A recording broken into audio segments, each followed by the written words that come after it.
This is Arabesque, an exploration of the music of the Arab world. Hello, I'm Collinet, host of the public radio show Afropop Worldwide. In this segment, we'll learn about the instruments and rhythms of the Arab world.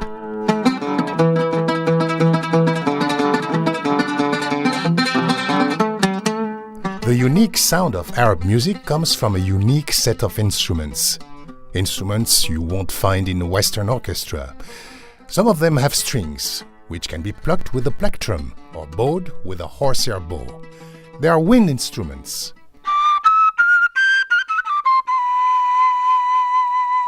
Some have a mouthpiece, like the Western flute, some just a hollow tube. And for percussion, there are two types of instruments, idiophones and membranophones.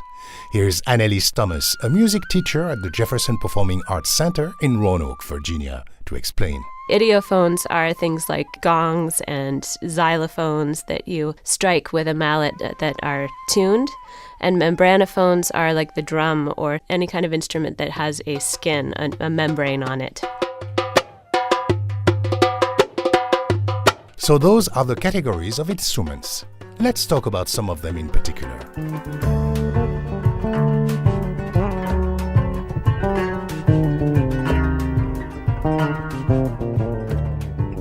We can start with the Qanun. The Qanun is a 72 to 78 stringed zither. What that means is that it has the strings spread across a board in front of you.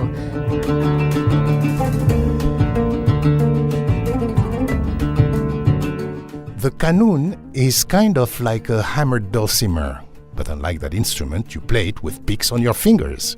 Hamza Raihi is a Qanun player. That's him playing now. It's very energetic. You play it with all your body, with all your shoulders and with your thorax, with your breathing. And it's not like a very sensitive instrument. It needed a lot of energy and power. And we say it's a man's instrument. So I like to play a man's instrument. Yeah.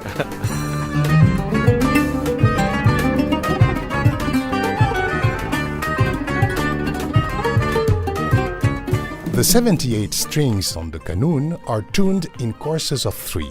That means you have 3 strings to play the same note. Now, despite what Hamza Raihi says about Qanun being a man's instrument, Annalise Thomas is also a Qanun player. She demonstrates. So they're all tuned to the same pitch, but when I play them, I strike all 3 together. And it's got small metal pieces that change the pitch of the string by just a tiny fraction of a pitch. So, for instance, I have this note. This note can be changed just a fraction of a pitch to sound like this, or like this. Those are all made with the same 3 strings on my instrument.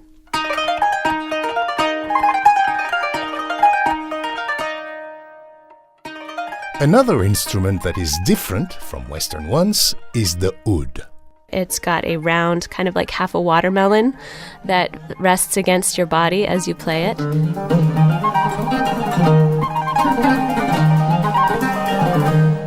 Amin Raihi, Hamza's brother, is an oud player. I love my instrument. It's close to my body. I like that. It's a part of you at that moment. The oud is a lot like the guitar. In fact, Annalise Thomas says, it's actually the great-grandmother of the guitar. In fact, the lute and the oud are very closely related. The oud was brought to Europe by folks from North Africa that came to live in Spain.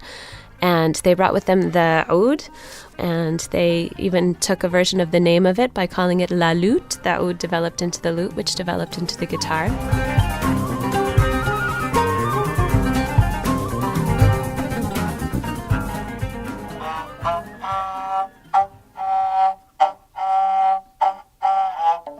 Another Arab instrument that's close but different is called the Rabab. You're hearing one now.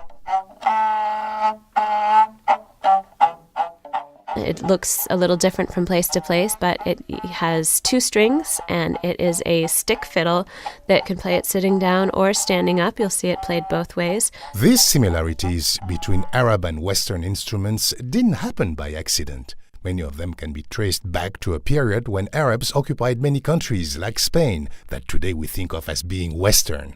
This was a period called Al-Andalus. During this time, Annelies Thomas says, there were Christians, there were Jews, there were Muslims inhabiting the same space. This was a time of great learning, when music was seen as being related to math and astronomy and science. When you look at music of the Arab world, Annelies Thomas says, there's still some repertoire that traces its roots to these days. And in Europe, this was a period of time when a lot of the Arabic instruments were adopted into Western music.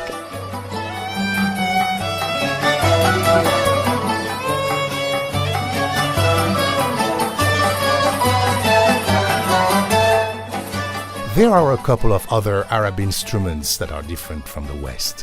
One is the nai. It's a kind of flute. Basically, it's a hollow tube with 6 holes on top and 1 on the bottom for your thumb. There's no mouthpiece on the nai, which makes it very difficult to play.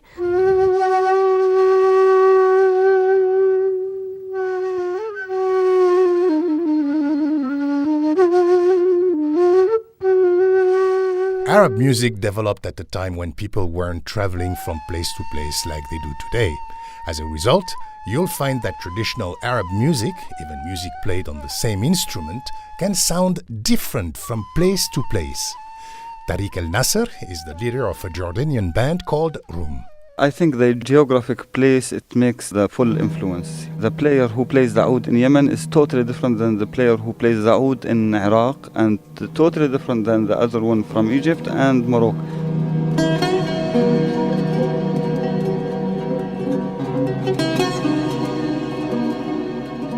When you listen to the same instrument across the Arab world, it is like hearing the same voice, but with different accents as you move from place to place.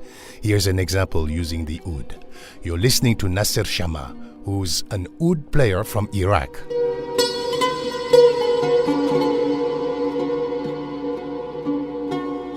When you listen here, listen to the quick notes he plays, a style that shows his skill on the instrument.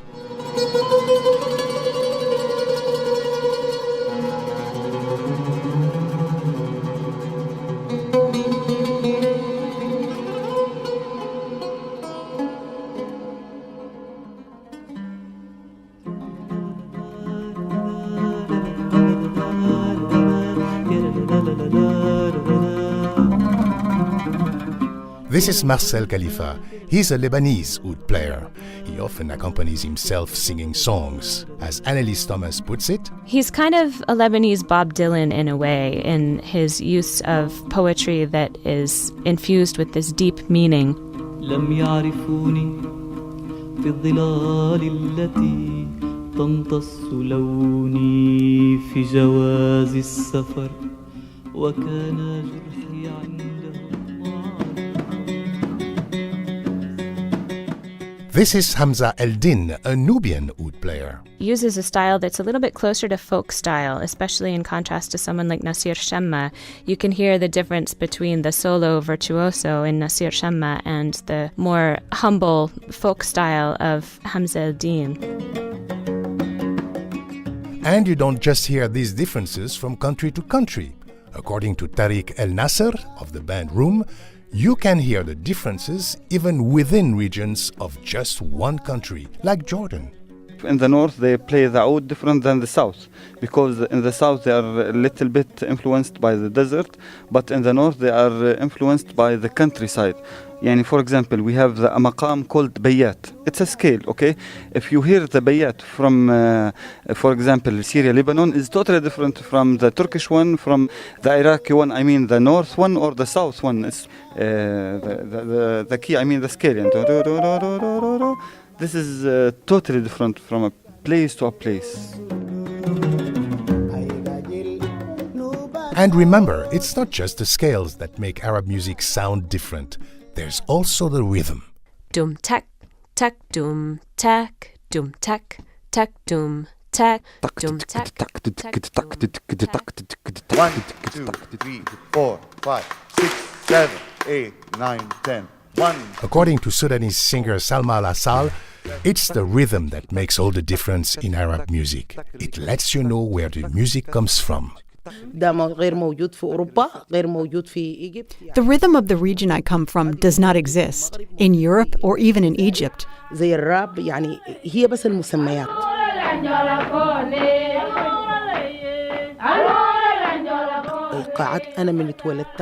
The rhythms were there before I was born, but they are renewed. The rhythm was basically outlined a long time ago. We work on new songs and new words, but the rhythm is the same.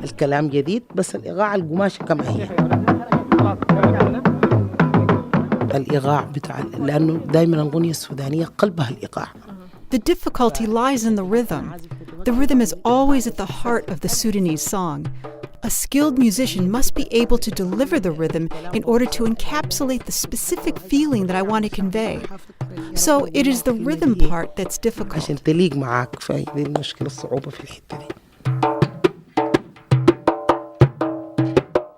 The way that we talk about rhythm in Middle Eastern music, there are two sounds that every drum can make. Annalise Thomas. One is called dum, and one is called tak. Dum is the low sound. Tek is the high sound. So any rhythmic pattern repeats, and it's made up of dums and teks. One of the most common rhythms that you'll hear with Middle Eastern music is one called maksum. It sounds like this. Dum tak, tak dum tak, dum tak, tak dum tak. These rhythms are made up of 4 beats, and that's something that's familiar to people who listen to music in the West. But some Arab rhythms use more than 4 notes, and they are strung together in very complicated patterns. Here's an example from Algerian musician Jamel Laroussi. I can sing a rhythm. The basic rhythm in Algeria, what every child can play, it's very difficult for Occidental people to understand. So it sounds like this.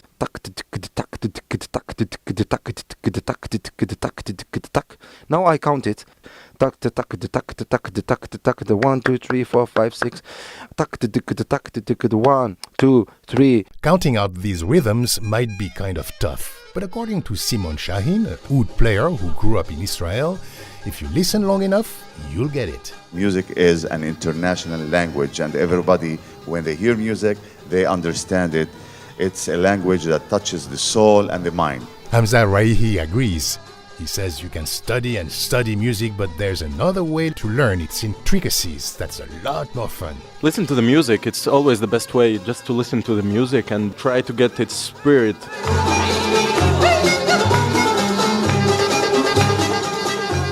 Thanks for listening. I'm Georges Collinet, host of the public radio show Afropop Worldwide for Arts Edge, a program of the Education Department of the John F. Kennedy Center for the Performing Arts.